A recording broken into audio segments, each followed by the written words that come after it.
It's the 30th, Monday, and today I'm going to get Indigo his wormer, and I'm going to work on picking up his back feet.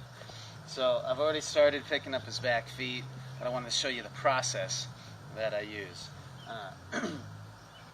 So basically I just start by getting him to, now you're going to have to walk over on that side.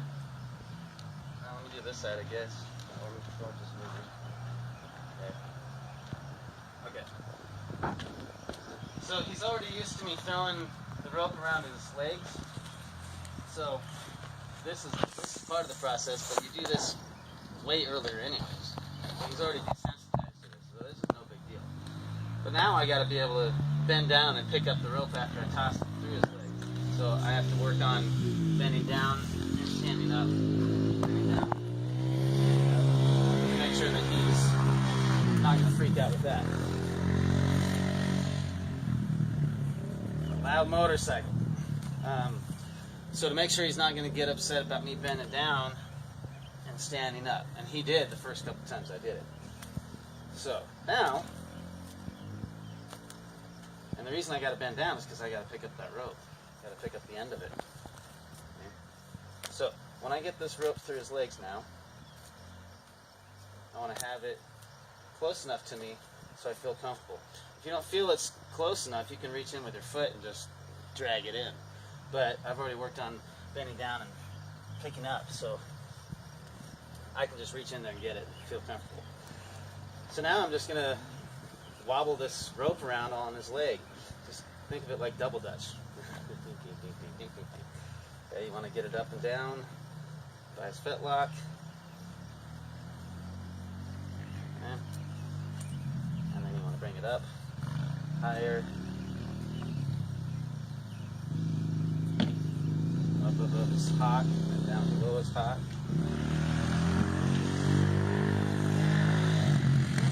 Then I just want to start bumping, tugging on his leg, putting pressure on it so he starts to feel the pressure and know what it is. And then if he picks it up, I just set it right back down. Whenever he gives to the rope, I release it. But I want to keep messing with it so that it's kind of constantly there. Release it, and then bump. Release it, and then wobble. And now I can start getting down lower, picking up his foot. Now the goal here is to get him to rest in the rope, like that. He's resting on it. And then I can move it like this, up and down. When he's relaxed, I'll set it back down. And then I can start reaching down a little further and transfer the weight of his foot into my hand. Okay? I just transfer that into my hand, and now I have his foot. And that's that. That's the process. Sometimes it takes a little longer, and well, sometimes it'll take a lot longer. Even just trying to get the rope between his legs, you gotta aim it just perfectly so it swings out so you can actually reach it. That might take you a bunch of tries. The bending down and standing up, sometimes that's really freakoid for him, so he'll want to move around a whole lot with that too. But that's the process. And when I did it this morning, it only took me like 2 tries. So he's been really trusting of me on this today. It only took me a couple tries to get what you saw right there. So now I'm going to work on moving his foot and extending his back foot out so that we could actually work on his foot.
Okay, so the next piece of this is just rocking his foot back and forth and getting two hands on it. So he was alright with me doing two hands here. So what I want to do is now just rock his foot back and forth. And work my way to where I can extend his foot a little bit backwards like that, see? And that right there is the start of me being able to actually extend his foot out so I could do some work on it. I'm not going to push my luck and just try to get him extended all the way out because I'll get kicked. So little baby steps. Get it to where you can rock his foot back and forth and give him a break. And get it to where you can do as much as I was doing, where I actually had it extended backwards a little bit, and then give him a break. Work your way up to it, because that hind end is scary for them, and that hind end is scary for you. It's more dangerous. That's the business end right there. So, I'll try the other side.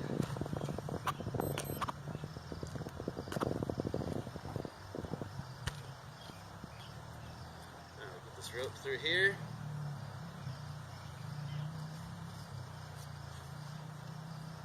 Get this foot picked up. Good boy.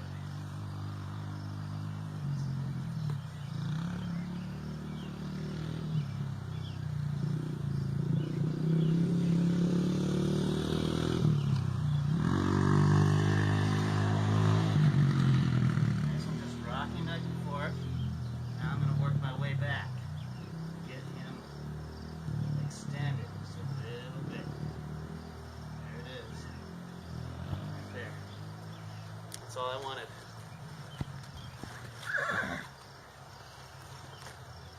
Good boy. Okay, so just baby steps, baby steps. So I'm going to practice that for a little bit and then come back and show you the progress. Okay, so I've been working on his back feet and he's doing really good. Thought I'd take a break and go to the worming, and then I'll go back to showing you what the progress was with his back feet. So I'm going to start this process just like I did yesterday. I want to introduce this to him. Let him see it, smell it.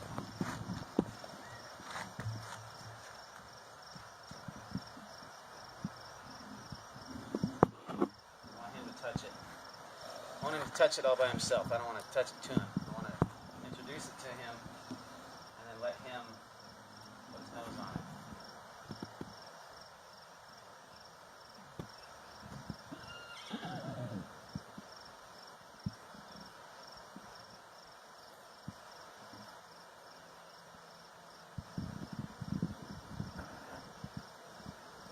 Like that right there. Okay, so just be patient and let him touch it. When he touches it, just take it away. So now, since he's touched it a couple times, I'll go ahead and touch his nose with it. And now the object is for him to sit still while this is just sitting on his nose. On his mouth.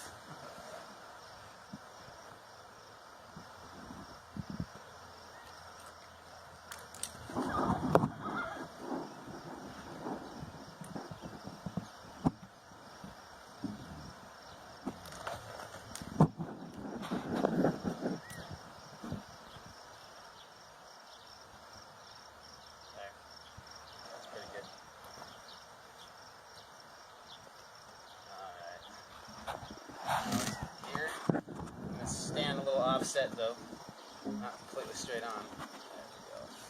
Good boy. There we go. So now that's not such a big deal. Okay, so now I'm just sticking my thumbs in the corners of his mouth, get him ready for this coming into his mouth. And then I'm going to start rubbing this at the corner of his mouth and start sticking this in there. Just like that. And when he stands nice, I'll take it away. So the goal isn't to worm him yet, the goal is just to get him to allow this to be next to his face. And allow it to be in the corner of his mouth. Like that, see? So now it's not such a big deal. Good boy. Now we'll do that again. We'll do that a few times. And each time I'm going to make the goal a little bit bigger. So there, that was the next goal, was to have him open his mouth with this touching in there. Okay. Next goal is to have him open his mouth and kind of chew on this, like that. Okay. Now the next goal is to do that same exact thing, but squirt this in there. Get this in there again.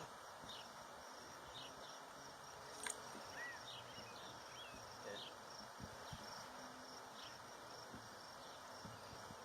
There, so if he can chew on it like that, then now he's wormed.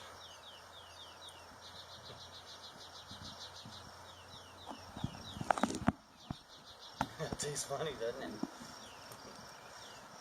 Good boy. Good boy. And you notice I didn't take this out as soon as I squirted it in there. I leave it in, I squirt it, and I leave the tube in his mouth so that he continues kind of chewing on the tube. Because I don't want it to be like a squirt and then all of a sudden just pull this out of his mouth, and he, I want him to correlate a squirting liquid or paste in his mouth, but this is still in there and everything's still just kind of normal. That makes sense, I hope. So now he's able to chew on that, and that'll get in his system, and this is going to help big time. So all these little processes, they take a lot of time and patience, but they're so important to get a horse like this healthy. So that's awesome that I was able to get him wormed today. So let me put this way, and then I'll show you the progress on his back feet real quick. Okay. Boy.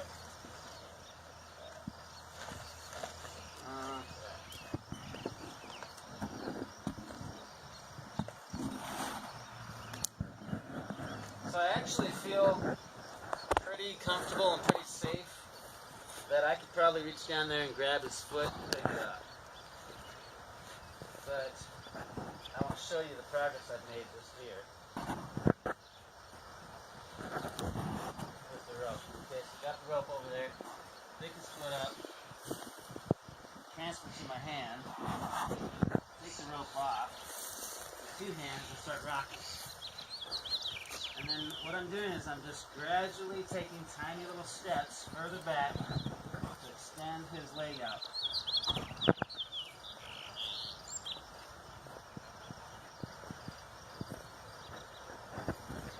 That right there is pretty good extension. Now when I go to actually really extend his leg, I'm going to switch this rope to being on the back side of me, where it gives me more leverage to keep his head toward me and his butt away from me. Because if he were to think about spinning and kicking me with that leg, having this rope around me gives me a lot more leverage to pull his head. And my body acts kind of like a pulley system. So pulling here gives more leverage on him. So when I start getting back there with my hand, just to go pick him up with my hand, then I'll start doing that. I'll do this side once.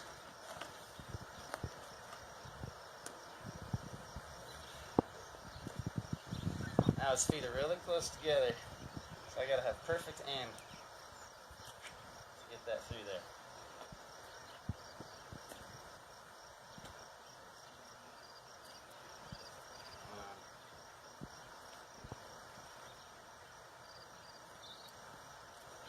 Like impossible.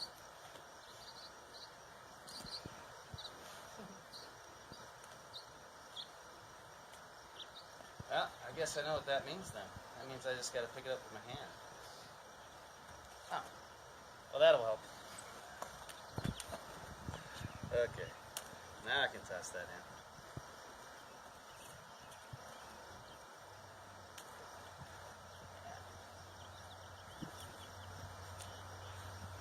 Okay, get the rope through, pick him up, transfer to my hand, take the rope off, rock, 2 hands, start extending.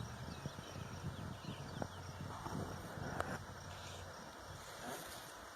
This is that process. Gradually move my feet a little bit further, extend him out. And now, I'm reading this horse, I'm reading his energy, reading his body language, And if he was any more spooky or skittish or kicky with his leg, I would be doing this a lot differently. But because he's so calm and just standing solid, he feels good to me. I can't explain to you what that means, because it is all about energy and feel. So I can't really tell you what that's like. But I know that it's okay for me to do it that way because of that. I just can't explain it to you. Doesn't come in words. Okay. So let me try it with my hands, see what he does. So I'm going to go ahead and switch around like this. I'm going to practice bending down a couple times. Let me move him around. Move him this way. There you go. Good boy. Okay. Now you can see better. So now, this is where this is important, keeping his head to me, because I've been doing it with the rope every time. I want to be able to bend down, and this is going to spook him if I just go right down and touch his foot. So I need to work my way down his leg and let him know I'm coming. Okay. So I'm going to stand the way that I showed you before, with my butt kind of facing his butt. That way if he does do a cow kick, my legs can go this way. Gives me a little bit better chances of not getting a broken leg, and keep his head toward me. But also just bend down and come up. Bend down, come up. I'm trying to keep my head this way. So now let's see what happens here if I just put a little pressure. So he gave to it, so I'm going to leave him alone. Same thing, pick that up, a little bit of pressure, and if he moves there, just like that. Okay. So notice I've got his head tipped to me. I want his head tipped to me for sure, because if he does spook, I'm gonna pull on his head like right away. And what that's gonna do is it's gonna make his butt spin that way, and then he can't kick me. A little more pressure. Yeah, that was nice. Good. Same thing. Now let's pick this up. Good. Okay, now that I have it in my hand, I can turn around, get two hands, and start to rock him back. Now this is more familiar to him because we just did it a little bit ago. Indigo. Okay. So now I'm going to extend him back. Rock my way out a little bit more. Extend him back. But notice how I've got his head pretty tight this direction. I want his head pretty tight here. So if he does spook and kick, I can pull his head and make his butt go that way. Okay? So that was good. Let me do it one more time. Keep his head here. Okay, standing this way, bending. Pick that up. Now I can switch and go here.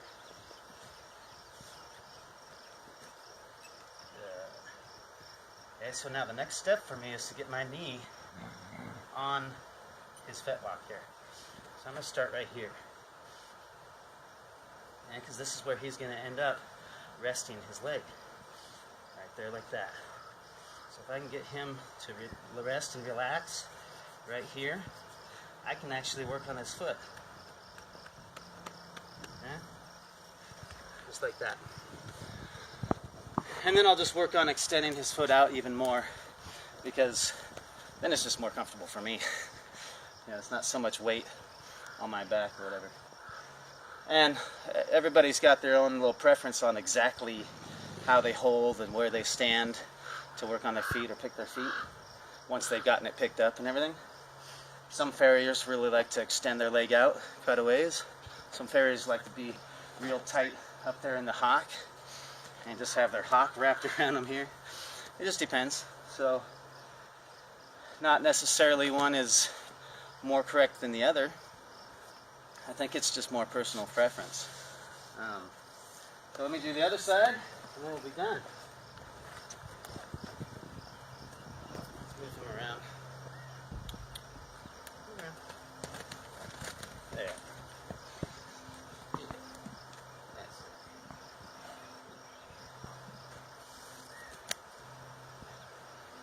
That's it. Okay, so same exact process. Standing this way means you know I'm coming down. Practice bending over, standing up a couple times. Now, he gives like that, leave him alone. Gives, leave him alone. Good. Now, go ahead, pick that up. Now that I have it, I can switch and start rocking.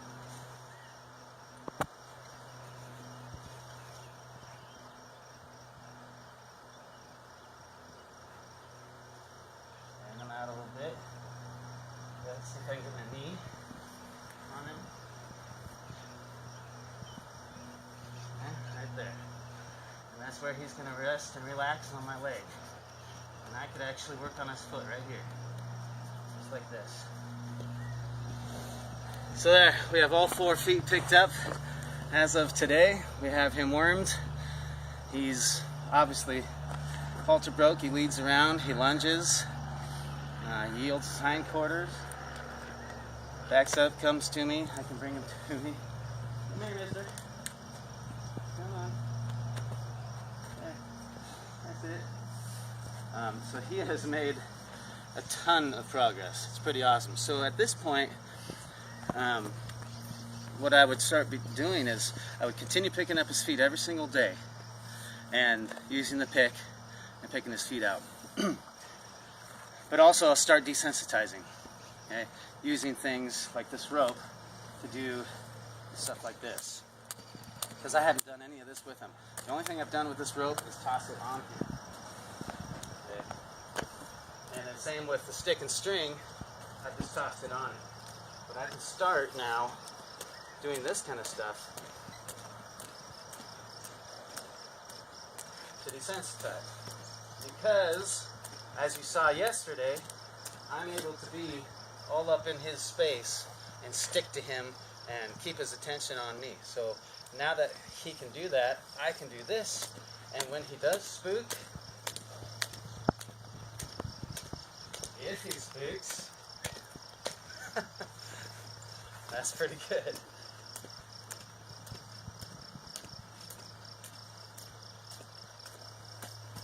Well, whatever.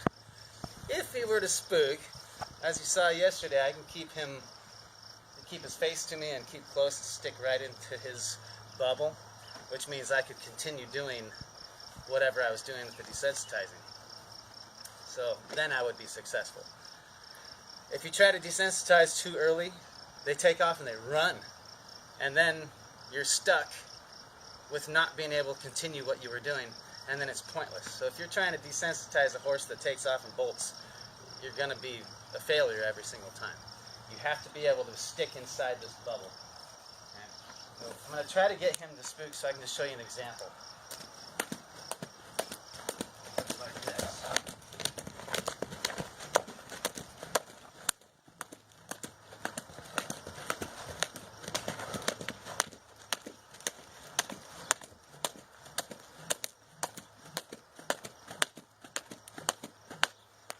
Like that. If I tried to do this earlier on in his training, he would have taken off and ran. And I would have been, getting rope burned through my hands and drug around this whole entire round pen. But now that he trusts me and I can stay in his bubble, I can be successful with the desensitizing. So don't be trying to desensitize when your horse isn't ready. Okay?